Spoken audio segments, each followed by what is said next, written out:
Hey gang, today I want to talk about security best practices. Let's not waste any time, let's get straight into it. So, on any network, you got to make sure that your password management is taken care of, right? So there's a couple of best practices that you want to do when it comes to passwords.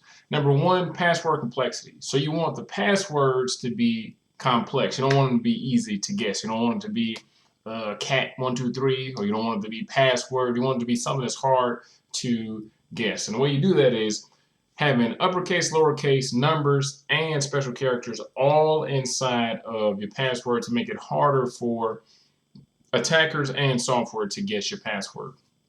Next up, never ever use default passwords. That's simple. Whatever the hell came on the device, whatever the password is, you need to change it. Okay?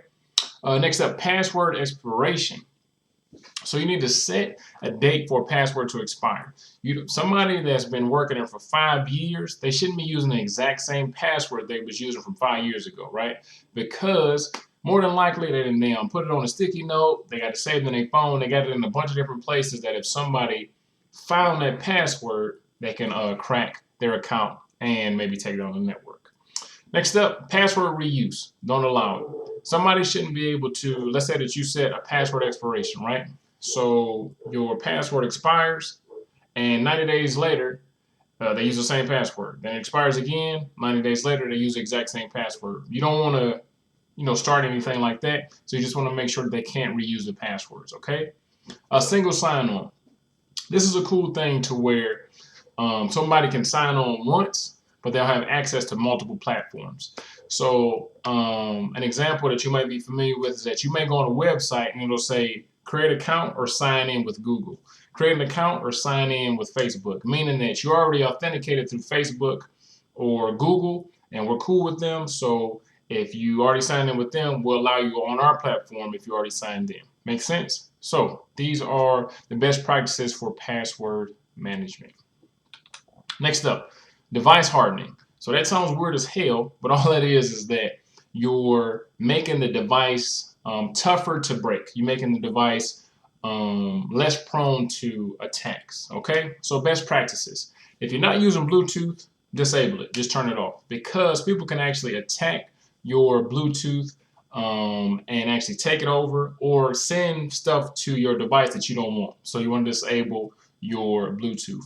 Another thing is you want to disable NFC. NFC is near field communication, and that's actually used to transmit payments, to send information back and forth. And it's called near field communication because you have to get really close to something for the NFC to work. So a lot of times if you have a cell phone, you can use swipe to pay, and it'll actually pick up the information from your phone if NFC is enabled and on, and it'll actually take the information off there. You want to disable it because people can attack that as well.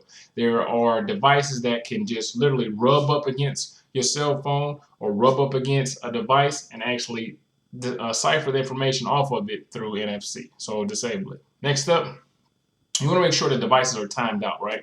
Let's say that you're moving and shaking, somebody call you in the other cubicle, and you run down there and you're looking at cat videos, and y'all, sitting at the roller cooler, and your device is unlocked, which you should never do, but your device is unlocked, screen is out, somebody want to mess with it, they can.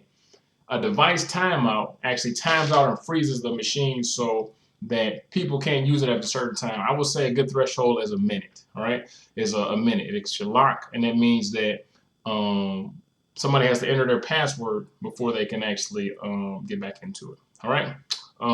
Real simple, last one, enable security features. So that's antivirus, firewalls, and any kind of encryption. Make sense? Fantastic. All right, last but not least, what the hell your users should be doing, right?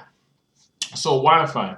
If you are ever in a situation when you have open Wi-Fi, pretty much free Wi-Fi, I discourage using free Wi-Fi in all instances because most people have, a cell phone network that's pretty dependable, so you shouldn't have to depend on Wi-Fi as much because Wi-Fi is open. It doesn't have any kind of passwords. It's kind of pretty much you have to trust. If it's 100 damn people on the network, you gotta hope that those 100 people aren't doing anything malicious. So a lot of times you can either set up your own hotspot, your own personal Wi-Fi, or just use the network from your cell phone provider.